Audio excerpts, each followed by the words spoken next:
On this channel, we've taken an in-depth look at several of the different sea monkey tanks that have been designed over the last 50 years. But today, we're going to step back a little further and focus on the most iconic sea monkey tank of all time, the one that started it all, the Ocean Zoo. It's kind of difficult to talk about this tank without also understanding its place in the context of the Sea Monkey Company and their history as a whole, because in many ways, this tank has become synonymous with the brand. Now, while the Ocean Zoo is definitely the longest running sea monkey tank design, having first been released in 1967, it's not technically the first sea monkey habitat ever to be sold by Tran Science. In fact, much like the mail order origin of the very first sea monkey kits, the company's first aquarium was also designed to be easily sent through the post. Predating the Ocean Zoo by 4 years was the 1963 Sea Monkeys Sea Circus, a collapsible plastic and cardboard sea monkey habitat that was advertised in comic books for the low price of $1. It even came with a little pop-up cardboard audience to watch your pets as they perform tricks.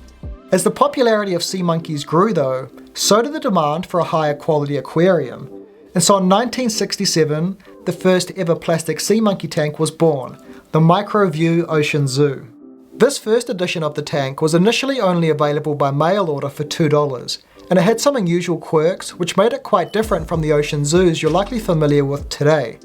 Firstly, it only came in one colour, red, which is perhaps a little vibrant, but I personally really like it. Secondly, no, this tank is not missing its lid. They actually never came with one. So in that respect, I guess it's more similar to traditional aquariums than the sea monkey tanks we see today. One quirk that has survived all these years though is its iconic magnifying bubbles. They originally had 3 on each side, and while this isn't my favourite feature of the tank, I have developed a bit of a nostalgic connection to its design.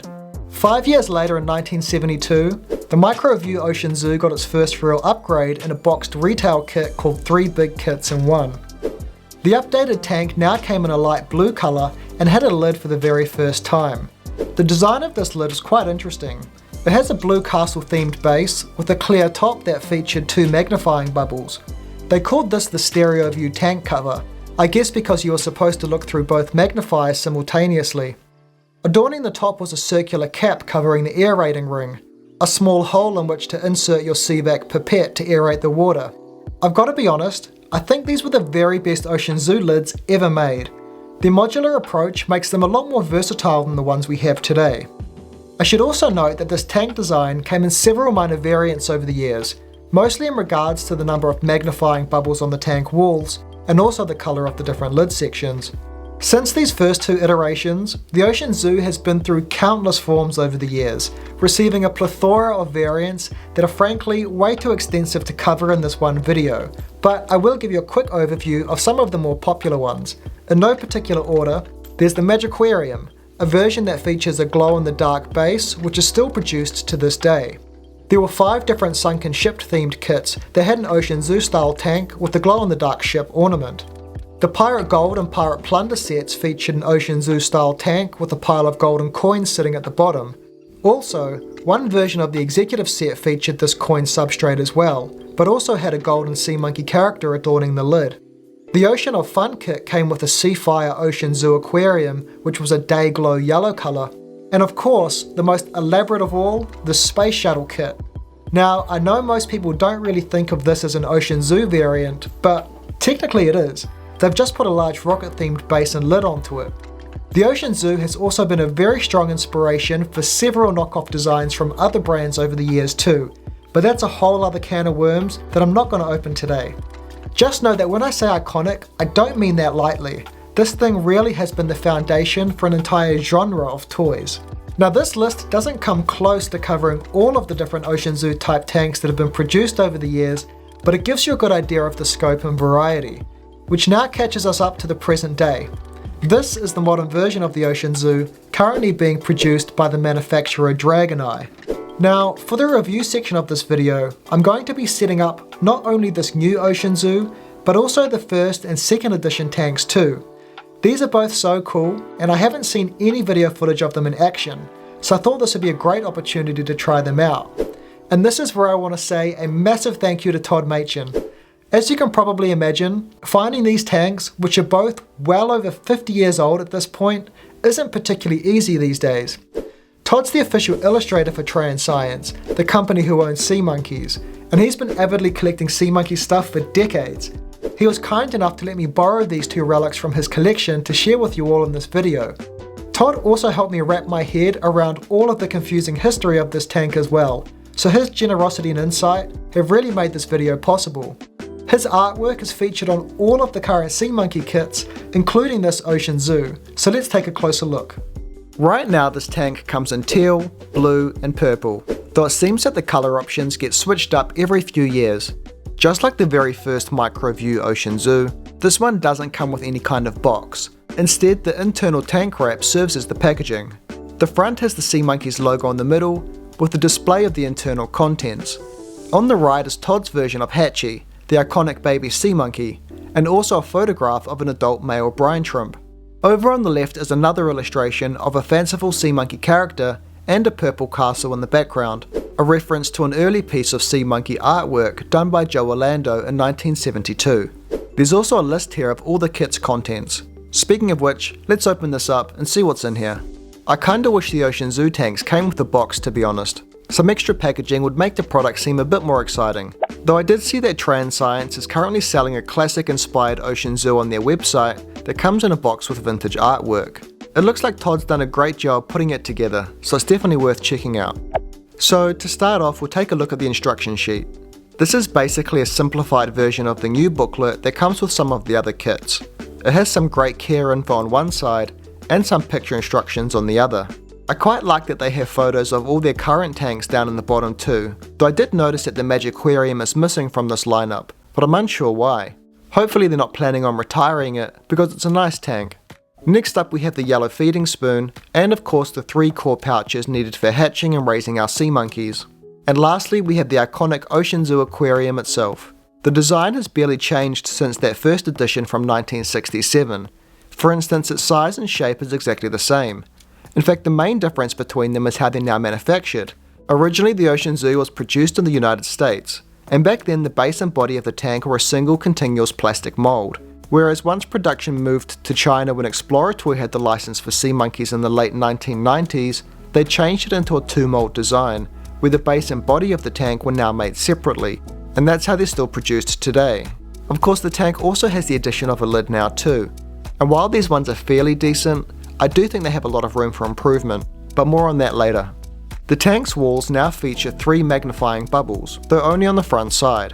Thankfully the back is just plain plastic. Perhaps my favourite feature of this tank is the textured substrate at the bottom. It makes the interior more interesting to look at, but it also provides a great surface for algae to grow. And those of you who follow my channel closely will know how important algae is to the development and well-being of sea monkeys. Overall, a wonderful tank. There's good reason this thing has stood the test of time. It gets a lot right without trying too hard. Alright, so as I mentioned, we'll be reviewing all 3 of these for today's video, so I'm using a fresh starter kit for each tank. I'll be using my preferred water option for this setup too, which is distilled water, but I've had equally good success using bottled spring water lately as well, so really either of those 2 options are great. I still get questions about whether you can add in packets number 1 and 2 simultaneously when setting up a sea monkey tank. The answer to this is pretty straightforward. If you're using spring or distilled water like I am, you can go ahead and add in both packets at the same time, but if you're using tap water, I'd recommend following the instructions and waiting 24 hours or so between adding in these 2 pouches. Okay, that's it for the setup. Now to find these tanks their new home for the next few months. The mornings are a little chilly here at the moment, so I'm going to use a long under tank heat mat to keep these 3 Ocean Zoos nice and warm. When it gets really cold in the depths of winter, I prefer to use these mini aquarium heaters instead, as they're a much more efficient heating option. But when you only need to raise the temperature by a few degrees, a heat mat is a bit easier. I'll also be adding an airline into each tank to give our sea monkeys plenty of oxygen. Now while the first and second edition Ocean Zoo tanks have no problem accommodating aquarium accessories, the same can't be said for the modern design because of its rigid lid. And that's why I've developed a solution to this problem that I think you guys will really like. It's a 3D printed lid that adds some new quality of life features. It's made in 2 separate pieces, which lets you easily add in both an airline and heater cable without disrupting the lid's placement. A USB powered light also slots into the top section. This helps algae to proliferate and grow, while also making your sea monkeys easier to see. It even has a small feeding hole on top, so you always have convenient access down into the tank. They're available in several colours, and I have versions for both the Ocean Zoo and Ocean Volcano tanks. If you're interested in picking one of these up, they're available for order now exclusively over at picocosmos.com while stocks last. And that's all for the setup. Now we just need to wait. I'll give you another update in a week or two to see how many babies have hatched, and to see how our colonies are getting on.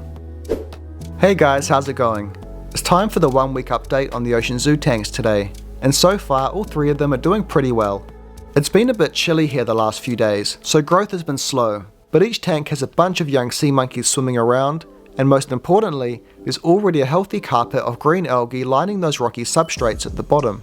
It used to take weeks before I'd see algae begin to show up when I'd start a new aquarium, but now it only takes a few days. That's because I have so many brine shrimp tanks in my house that the air must be absolutely saturated with free-floating algal cells. I noticed a crazy amount of microscopic ciliates on the walls of each tank too.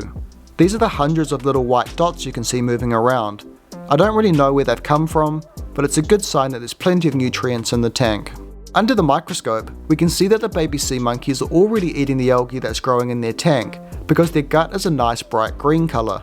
Now people often ask if it's still necessary to feed your sea monkeys if there's algae naturally growing in their tank, and the answer is yes, but you don't have to feed them quite as often. Sometimes I'll just use an aqua leash to kick up some of the algae from the bottom.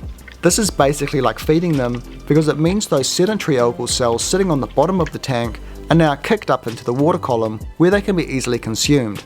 Once every 7 to 14 days though, I will still give them some additional food, either regular growth food or the best option, live algae. If you want to see a tutorial on how to grow live algae to feed your sea monkeys, I have a video on my channel explaining how to do just that. It's a bit of extra effort, but it makes the whole process of raising Artemia 1,000 times easier. Alright, that's all for today. I'll update you again in a few weeks or months depending on when I feel like finishing this video. I'll see you then, or I'll see you on another time. Hey guys, so I've been procrastinating for a while to finish off this video, but here we are. It's finally time for the last update. I've lost track of time, but I know it's been at least a couple of months, and by looking at these tanks, you can tell. By now they all have a full mature, well-established colony, as well as plenty of algae growth. It's quite interesting to see that all 3 tanks do look quite different from one another though. The first edition red tank has developed murky green water, which means it's full of single-celled microalgae. I saw this same thing happen with my Wonderology Ocean Aliens tank a few months back, so I'm guessing it's the same algae species which is taken off in here. It's providing this colony with plenty of food, so I haven't fed these guys for a while. Actually, I can't even remember the last time I fed them to be honest, but regardless, they're doing pretty well. The tank has a bunch of adults and a few teenagers too. For whatever reason, the population in this one isn't as high as the other 2 tanks, but I'm not too concerned as they look healthy enough. The gunk at the bottom of this tank is quite brown, which gives me the impression that it probably has a lot of diatoms growing in it, so we'll pop some under the microscope to get a closer look later on. The second edition blue tank is my favourite looking of the 3. It's got a healthy bunch of sparse macroalgae growing right throughout the tank, and this seaweed has nice thick filaments. This gives the colony in here plenty of room to weave their way in and out of its long branches, almost like real monkeys swinging through trees.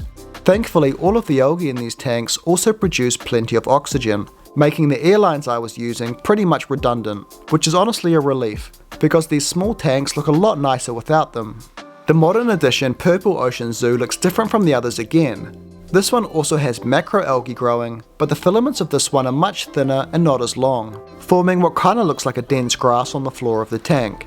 I quite like this because it creates a space at the bottom that the sea monkeys can't access, meaning that it's basically an undisturbed refuge for the microorganisms that live in the mulm.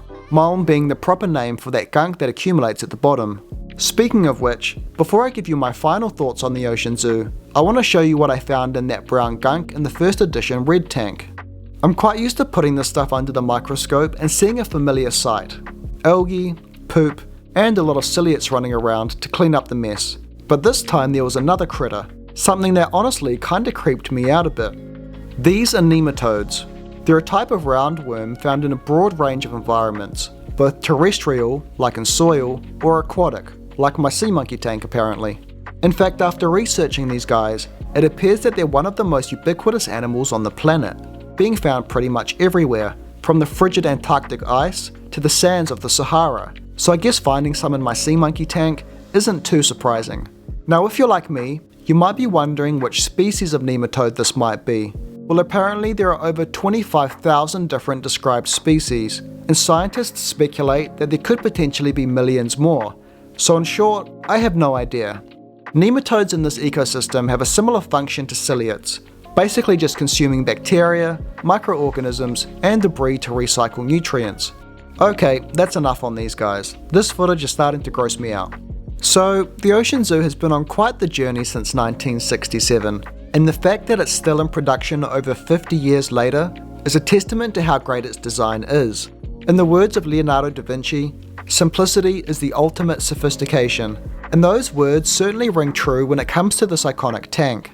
I must say that I do have a preference for the older single mold design style of the first and second edition Ocean Zoos.